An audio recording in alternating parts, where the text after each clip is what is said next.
আসসালামু আলাইকুম। প্রিসেপ্টরের এই ব্যতিক্রম আয়োজনে তোমাদের সবাইকে স্বাগতম। শিক্ষার্থীবৃন্দরা, বেসিক ইংলিশ গ্রামারের কমপ্লিটিং সেন্টেন্সের উপরে ক্লাস শুরু হয়েছে। আজকে দ্বিতীয় ক্লাস। ইতিপূর্বে একটি ক্লাস পাবলিশ হয়েছে, অর্থাৎ গতকাল যে ক্লাসটি পাবলিশ হয়েছে সে ক্লাসে আমি দেখিয়েছি কন্ডিশনালসের ব্যবহার, অর্থাৎ কমপ্লিটিং সেন্টেন্সে কন্ডিশনালস কীভাবে ব্যবহৃত হয় সেই বিষয়ে আলোচনা করা হয়েছে। আজকে আমাদের আলোচনার বিষয় হচ্ছে সিন্স, অর্থাৎ সিন্স কমপ্লিটিং সেন্টেন্সে কীভাবে ব্যবহৃত হয়। তাহলে চলো আমরা ক্লাসটি শুরু করি। দেখো, সিন্সের ব্যবহার দুটি, অর্থাৎ সিন্স যদি আমরা বলি সিন্স কোন পার্টস অফ স্পিচ, তাহলে এখানে আমরা দুটা বিষয় পাবো। একটা হচ্ছে সিন্স প্রিপোজিশন হিসেবে ব্যবহৃত হয়, আর একটা হচ্ছে সিন্স কি কনজাংশন হিসেবে ব্যবহৃত হয়। সিন্স ব্যবহৃত হয় দুটা পার্টস অফ স্পিচ, একটা প্রিপোজিশন, একটা হচ্ছে কনজাংশন। যেহেতু আমরা কমপ্লিটিং সেন্টেন্সের ক্লাস চলছে, আমাদের কমপ্লিটিং সেন্টেন্সের ক্লাস চলছে, অতএব আমাদের কনজাংশনের ব্যবহারটা এখানে জরুরি, কনজাংশনের ব্যবহারটা মুখ্য। অর্থাৎ কমপ্লিটিং সেন্টেন্সে কনজাংশন, সিন্স যে কনজাংশন হিসেবে ব্যবহৃত হয় সেটা আমাদের ভালো মতো শিখতে হবে। দেখো, কনজাংশন হিসাবে সিন্সের ব্যবহার আবার দুই রকমের। একটা হচ্ছে কারণ, দেখো একটা হচ্ছে কারণ আর একটা হচ্ছে সময়। যদি সিন্স কারণ হিসেবে ব্যবহৃত হয় তাহলে কি হবে? তাহলে উভয় ক্লোজের টেন্স একই হবে। উভয় ক্লোজের টেন্স একই হবে মানে কারণটা হচ্ছে সিন্স সাধারণত ব্যবহৃত হয় কমপ্লেক্স সেন্টেন্সে। যখন সিন্স কনজাংশন হিসেবে ব্যবহৃত হয় তখন সেটা ব্যবহৃত হয় কমপ্লেক্স সেন্টেন্সে। আর তোমরা জানো যে কমপ্লেক্স সেন্টেন্সের গঠন কি? একটা প্রিন্সিপাল ক্লজ, একটা সাবঅর্ডিনেট ক্লজ। যদি তোমাদের সিম্পল কমপ্লেক্স কম্পাউন্ডের সমস্যা থাকে তাহলে আমাদের চ্যানেলে সিম্পল কমপ্লেক্স কম্পাউন্ডের গঠন নিয়ে একটা ক্লাস আছে, তোমরা অবশ্যই সেই ক্লাসটি দেখে নিবে, তাহলে সমস্যা তোমাদের দূর হয়ে যাবে। দেখো, যেটা বলছিলাম যে কনজাংশন হিসেবে যখন সিন্স ব্যবহৃত হয় তখন সেটা কমপ্লেক্স সেন্টেন্সে ব্যবহৃত হয়। আর কমপ্লেক্স সেন্টেন্সের গঠন কি? একটা প্রিন্সিপাল ক্লজ, একটা সাবঅর্ডিনেট ক্লজ। তার মানে কয়টা ক্লজ? দুইটা ক্লজ। আরেকটা বিষয় খেয়াল রাখো, সাধারণত কমপ্লিটিং সেন্টেন্স মানে হচ্ছে কমপ্লেক্স সেন্টেন্স। হ্যাঁ, সিম্পল হইতে পারে, তবে যদি সেই সেন্টেন্সটাকে কমপ্লেক্স আকারে প্রকাশ করা যায় তাহলে সেটা কমপ্লেক্স করতে হবে। সে কারণে বলা হয় কমপ্লিটিং সেন্টেন্স মূলত কি? Complex sentence. হ্যাঁ, সিম্পল হইতে পারে, তবে বেশিরভাগ ক্ষেত্রে সেটা কি হবে? কমপ্লেক্স হবে। আর কমপ্লেক্সের গঠন একটা প্রিন্সিপাল ক্লজ, একটা সাবঅর্ডিনেট ক্লজ, তার মানে দুইটা ক্লজ। এখানে লেখা হয়েছে উভয় ক্লজ, মানে দুইটি ক্লজের টেন্স একই হবে। তাহলে সিন্স যখন কারণ হবে তখন উভয় ক্লজের টেন্স একই হবে, কিন্তু যখন সিন্স সময় হবে, বিষয়টা খেয়াল করো, যখন সিন্স সময় হবে তখন সিন্সের পূর্বেরটা যদি প্রেজেন্ট সিম্পল বা পারফেক্ট হয়, সংক্ষেপে লিখলাম প্রেজেন্ট সিম্পল বা পারফেক্ট হয়, অর্থাৎ প্রেজেন্ট সিম্পল বা প্রেজেন্ট পারফেক্ট হয়, তাহলে পরেরটা হবে পাস্ট সিম্পল। বিষয়টা বুঝো, সিন্সের পূর্বেরটা প্রেজেন্ট সিম্পল বা পারফেক্ট হলে পরেরটা হবে পাস্ট সিম্পল। আর যদি পূর্বেরটা পাস্ট সিম্পল হয়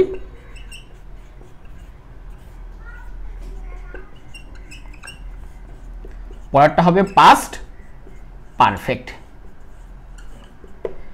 তাহলে আবার একটা বিষয় এখানে খেয়াল করো, দেখো সিন্সের ব্যবহার কনজাংশন হিসাবে দুইটি, একটা হচ্ছে কারণ আর একটা হচ্ছে সময়।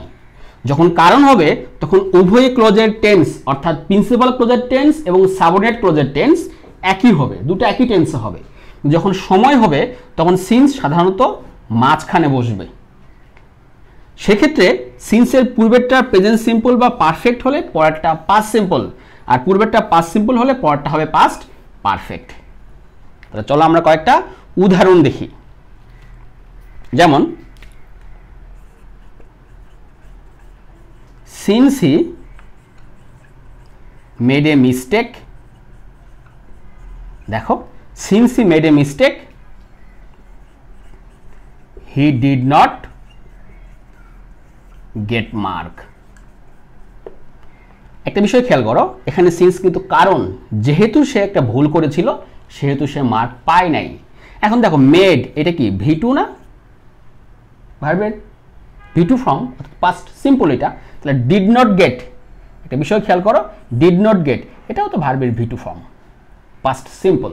তাহলে যখন সিন্স কারণ তখন সিন্স কি সেন্টেন্সের শুরুতে, সাধারণত সিন্স কারণ হলে সেন্টেন্সের শুরুতে হবে।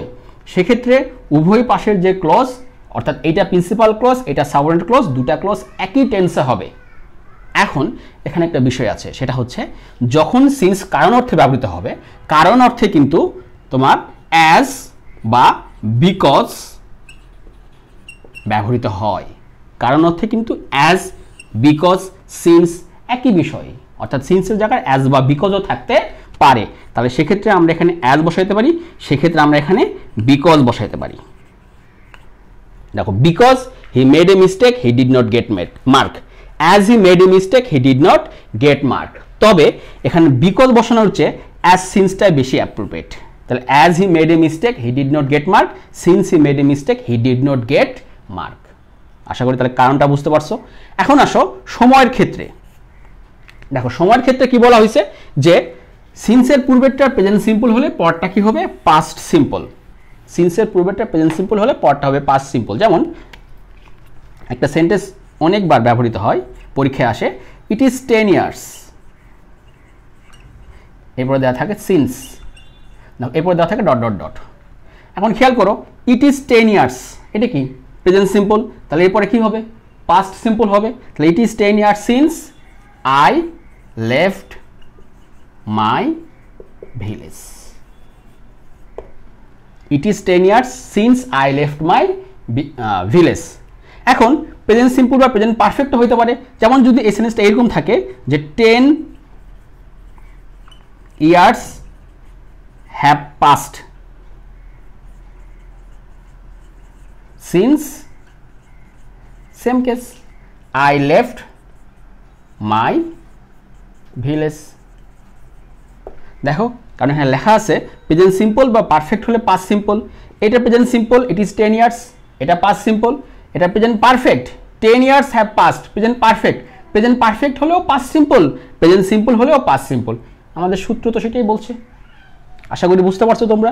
এখন যদি পাস্ট সিম্পল থাকে, দেখো যদি আমাদের পাস্ট সিম্পল থাকে, যেমন ইট ওয়াজ 10 ইয়ার্স,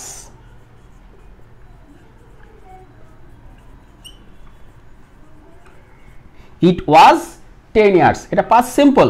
তাহলে এখন কি বসাবো আমরা, since I had left my village.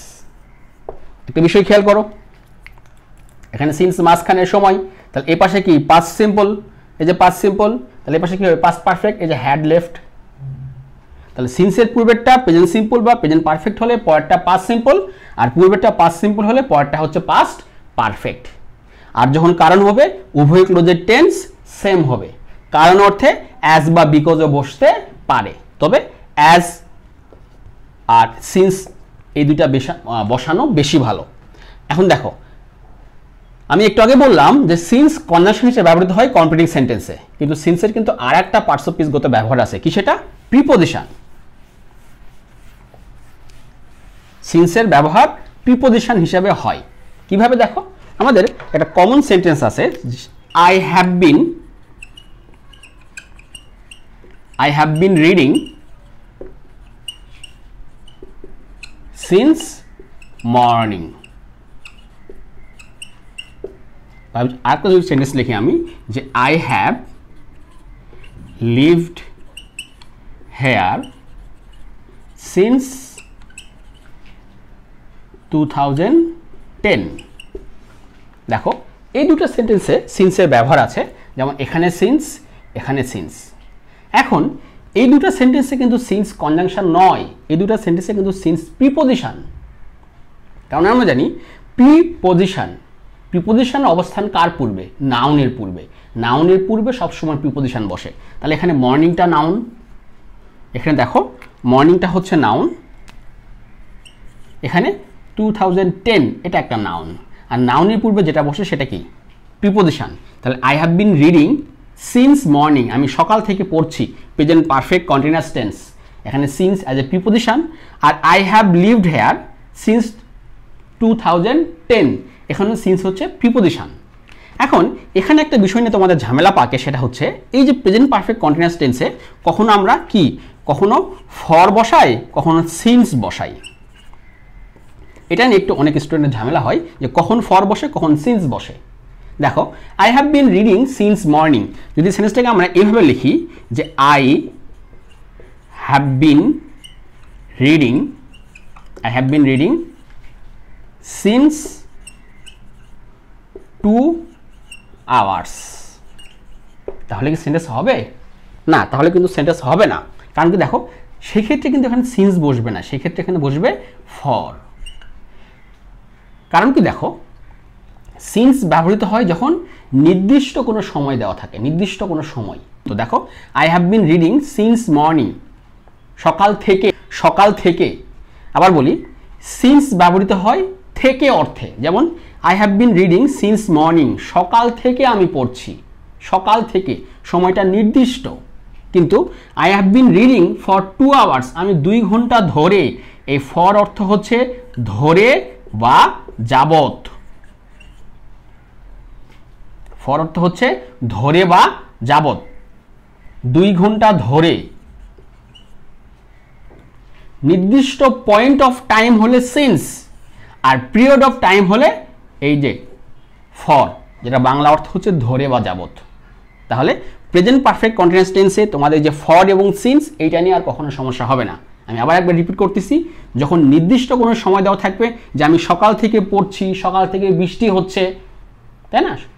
It has been raining since morning, it has been raining since night. নির্দিষ্ট যখন কোনো সময় দেওয়া থাকবে, পয়েন্ট অফ টাইম, তখন হবে সিন্স। কিন্তু কখন, দেখো, I have been reading for 2 hours, আমি 2 ঘন্টা ধরে পড়ছি। 2 ঘন্টা ধরে কখন পড়ছি? সকালে না দুপুরে না রাতে, সেটা কিন্তু এখানে নির্দিষ্ট করা নাই। শুধু বলা হয়েছে 2 ঘন্টা ধরে, 2 ঘন্টা যাবত পড়তেছি। তাহলে পিরিয়ড অফ টাইম সেক্ষেত্রে হচ্ছে ফর। তাহলে আশা করি আজকে আমরা ক্লিয়ার হইলাম যে সিন্স কখন প্রিপোজিশন হিসেবে ব্যবহৃত হয়, আবার কখন কনজাংশন হিসেবে কমপ্লিটিং সেন্টেন্সে ব্যবহৃত হয়। তোমাদের নিশ্চয় আর ভুল হবে না। তাহলে আজকে এ পর্যন্তই, আগামী ক্লাসে আবার দেখা হবে ইনশাল্লাহ সবার সঙ্গে। সবাইকে ধন্যবাদ, আসসালামু আলাইকুম।